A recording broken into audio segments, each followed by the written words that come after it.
This week on the West Block, walking the path of reconciliation. Canada reflects on its colonial legacy amid demands to do better. Empty promises and hollow apologies will no longer be accepted. Why not in person, sir? Prime Minister Justin Trudeau under fire for the timing of his Tofino vacation. They invited you. Assembly of First Nations National Chief Roseanne Archibald joins us. Plus, less talk, more action. They've now had 30 years of blah, blah, blah, and where has that led us? Environment Minister Jonathan Wilkinson joins us from the International Climate Conference in Milan. And cancelled treatments, surgeries, and organ donations. It'll be a fall and winter of misery at the current rate. The Saskatchewan Health Authority's Chief Medical Officer on the state of the province's COVID crisis. It's Sunday, October 3rd, and this is the West Block. Hello, I'm Mercedes Stephenson. Thank you for joining us on the show.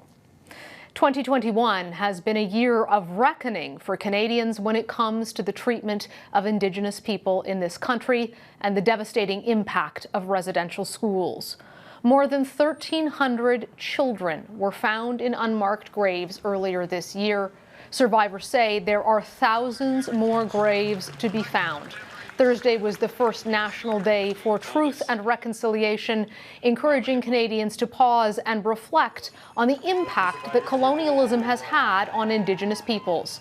Ceremonies were held across the country, including in Kamloops, where 215 unmarked graves were confirmed at a former residential school earlier this year.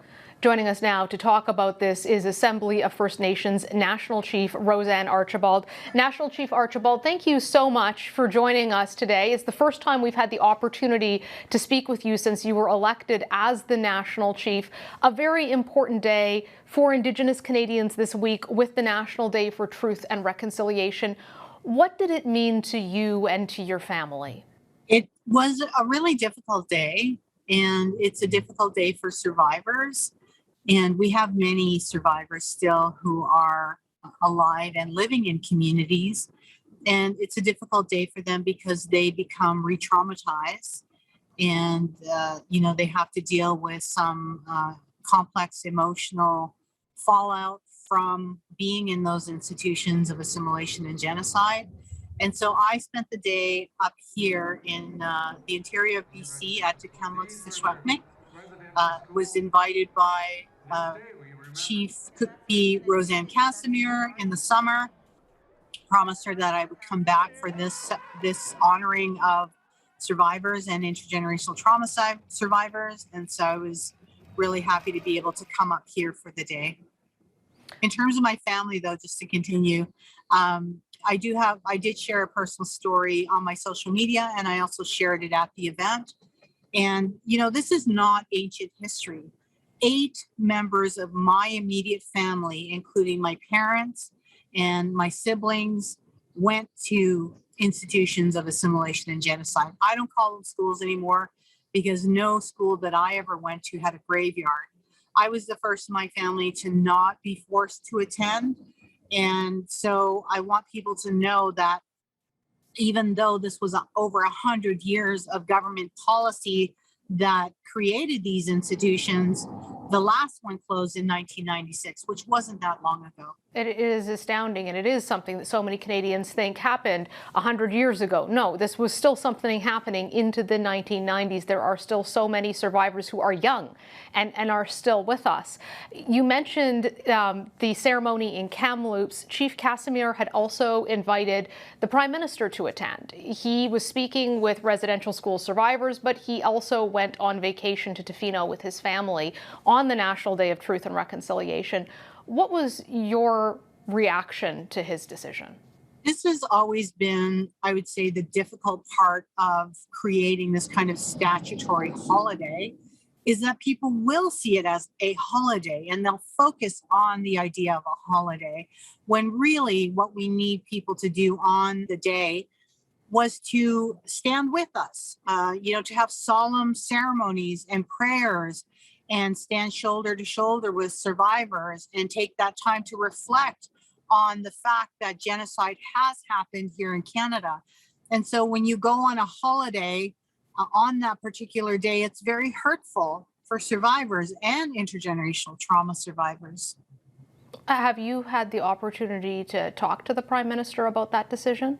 No, I've repeatedly tried to connect with, when I was the Ontario Regional Chief, I had the cell number of the Premier. I think a lot of people did, but he answered my calls regularly. And I don't have that access to this Prime Minister. I keep asking for it. So I'm hoping that over time, he will share his cell number with me so that I can communicate with him in these urgent matters. Like it's really difficult to have to go through all of his staff to get messages back and forth. And so, what I would say is there are 2 standing invitations from Tk'emlúps to Secwépemc to come to their community, which is the first site that we recovered 215 of our little children. And I urge him to go and visit Cookie Roseanne Casimir, her council, and her community. And that would have been the ideal place for him on yesterday as we mark the very first National Day for Truth and Reconciliation. Are you concerned about what that lack of direct access means in terms of commitment to sincerity on reconciliation, or are you confident on the government's position on that? Well, there's a lot of, double talk with this government. They talk about being committed to our children and the path forward, yet they fought us in court for years. They fought our children in court. So you can't do 2 things at the same time. I mean, you have your words and actions have to be aligned. So when the Prime Minister talks about reconciliation, please, don't go on a holiday on the very first National Day for Truth and Reconciliation. Participate in an event on the day, not the day before. That would be more in alignment with his real commitment to reconciliation. The other thing that I've noticed that the Prime Minister doesn't say a lot is he doesn't talk about truth and reconciliation. And there has to be truth before reconciliation. The truths are really hard and they're harsh.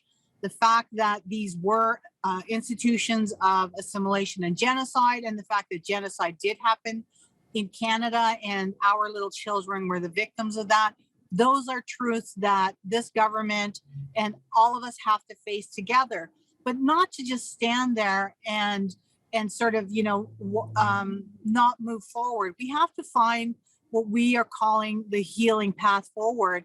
And that's my hope with this Prime Minister and cabinet, is that there will be a consistency in their approach. So if they say they're committed to reconciliation, then walk the path of healing with us. For example, I just saw that in the US, they are starting a new commission called the Commission for Truth and Healing. And I think that's a little more of an apt term for what we need to do in this country. It's about healing. Reconciliation has to be a focus on healing, not only for First Nations, but for all Canadians, non-Indigenous Canadians as well. National Chief, we also just saw the results of the coroner's inquest into Joyce Echaquan's death in Quebec, talking about systemic racism as a factor. How would you like to see that addressed, and what did you think of the coroner's report? I haven't had an opportunity, Mercedes, to read it in detail, but I do want to just say that many of our people are afraid to go to hospitals and to see medical professionals because they do encounter overt, covert, and systemic racism in the healthcare system. And that has to change. The healthcare system is about care. Care is a key word there. And another word that we really need to start utilizing more is love and care. Excuse me. So, for example, when a person is seeking medical attention, they need the love and care of those health practitioners. And that's what we have to infuse into the system and ensure that when we go to seek healthcare, that we feel safe and that we have culturally appropriate mechanisms, trauma-informed care.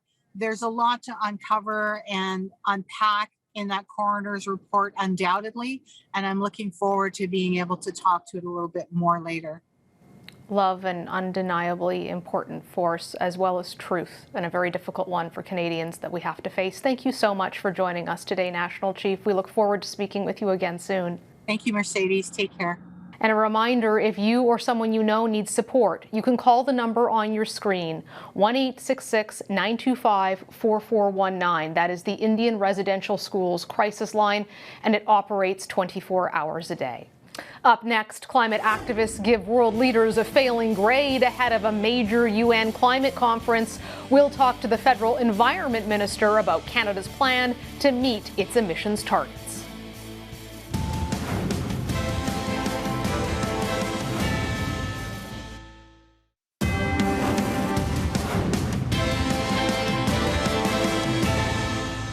All talk and no action is how Greta Thunberg describes efforts by world leaders to fight climate change. Right now, we are still very much speeding in the wrong direction. 2021 is currently projected to experience the second highest emission rise ever. Thunberg was speaking in Milan, where government ministers from around the world are meeting ahead of the UN's major climate conference in Glasgow taking place in November. They're trying to resolve issues around a $100 billion fund promised to help developing countries to further fight climate change. Federal Environment Minister and Climate Change Minister Jonathan Wilkinson is involved in those talks, and he joins me now from Milan. I am very curious to know how those talks around the $100 billion were going. This is a pot of money that's designed to help developing countries who don't have the same resources as countries like Canada to try to transition their economies. One of your big tasks going into this was to get everyone to cough up the money. Were you able to get the $100 billion? Well, you're right. This is a critical piece in the Paris architecture. It is important for the developing world to see that the developed world is delivering on the commitment to $100 billion.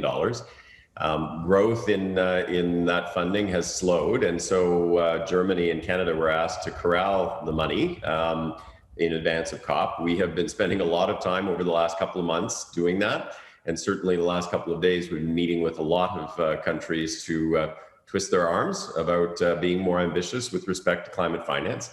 I would say that I am cautiously optimistic that we are going to be able to deliver on that when we get to COP. But of course, there's still a bit more work for us to do over the coming days. And of course, there's work here at home, too. Your government has been reelected. You made some pretty substantial promises in your platform on environment, as you have in previous elections as well. One of them being that you would get emissions down even further than you'd promised. Initially, it was 30% reduction by 2030. You're now saying a 40 to 45% reduction.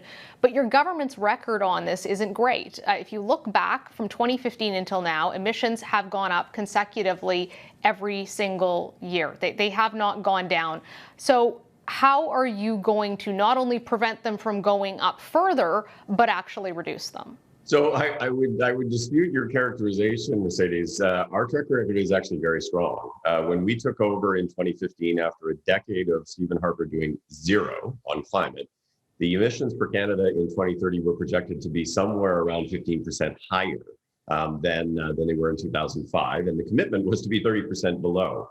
So the first thing we did was put in place a series of measures, some of which take time to implement, which broke the trajectory. And we are now 1% below where we were in 2005. We actually provided a detailed climate plan that showed how we would meet the 30% number. And then we brought forward a more ambitious target. And including the commitments we made in the platform, the experts in this country, including people like Professor Jacquard, who modeled it, say we will hit that target.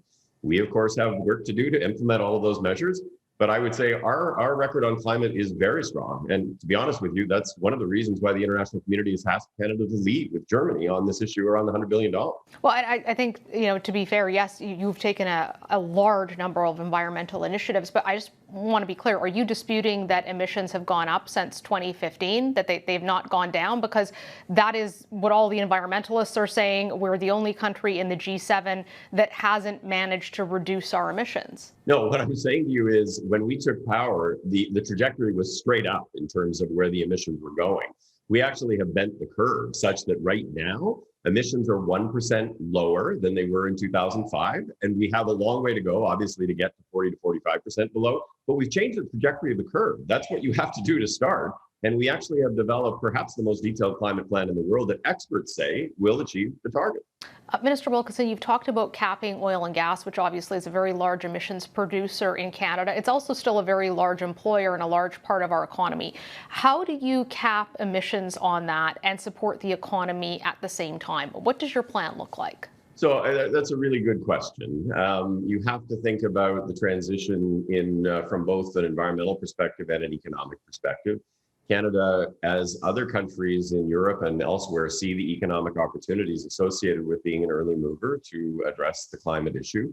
But that means you have to think about economic diversification. It means you need to think about the transition in terms of the kinds of things that you can utilize in provinces that have been large hydrocarbon producers. So we put in place, for example, the $2 billion fund to incent the development of a biofuels industry. We're very interested in the development of hydrogen in the context of different provinces across the country. And so it's really about being thoughtful about diversification of economies and about, of course, providing the appropriate kinds of skills training to allow workers to transition. But at the end of the day, we are facing an existential threat. It's not a question of whether we reduce greenhouse gas emissions. It's about how we do it. And we have said we have to be thoughtful on the economic side. We have to take steps. We have to ensure it's a transition. Unlike the New Democrats who think somehow you can turn the lights off, tomorrow. That's not the way this works. As somebody who worked running clean tech companies for almost 20 years, I have a really strong appreciation for that. But you have to make progress. And I will tell you at COP, people see Canada as a climate leader. I will tell you just off the side. There was enormous relief at COP that I was expressed to me by a number of folks that the Conservative Party did not win the election because no party to the Paris Agreement has rolled back a climate target. It would go in exactly the opposite direction to where we need to go as a world. And people are very happy to see our government return to office. Happy, and I'm sure looking forward to further progress that you can make on some of those promises. We'll certainly be chatting about them on the show. Thank you for joining us today, Minister. Thank you very much. Up next, Saskatchewan struggles to get its COVID cases under control. Will new rules lead to more vaccinations? We'll get an update from that province.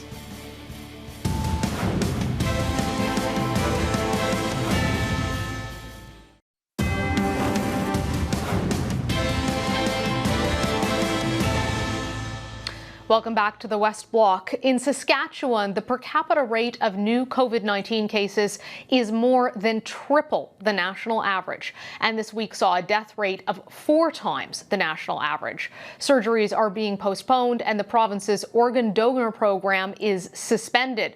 On Wednesday, Health Minister Paul Merriman was asked if there is a crisis. Here's what he had to say.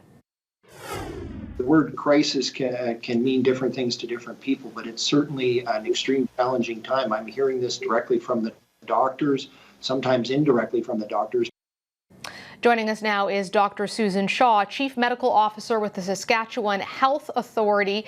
That's the body responsible for healthcare delivery in the province. She is also a doctor in the ICU. Dr. Shaw, you will actually be traveling after we speak to you on the show to look after patients who are in the absolute most critical state. Can you describe for our viewers what is the situation you're seeing with your patients right now in Saskatchewan and in the province more broadly? Well, Mercedes, we continue to see increased numbers of people presenting with severe life-threatening COVID each and every day, not just in Saskatoon where I am, but all across our province. Our ICUs are surging. We're beyond our usual capacity. We're doing everything we can to make sure that people get the best care they can, regardless of what type of illness they have, but it is a real struggle. I know that governments have been hesitant to use words like crisis or emergency. How would you describe the situation? Well, I do think we're in a crisis. We've been facing increased numbers for weeks now, and I don't see an end coming in the near future. We are watching closely. We're watching to see what's happening in Alberta with their rates of infections and what's happening in their hospitals. And we're not yet seeing a plateau there or a plateau in Saskatchewan, which gives me much hope. Like you said, our organ donation program is suspended because we've had to redeploy the staff. We have adults admitted to our pediatric intensive care units.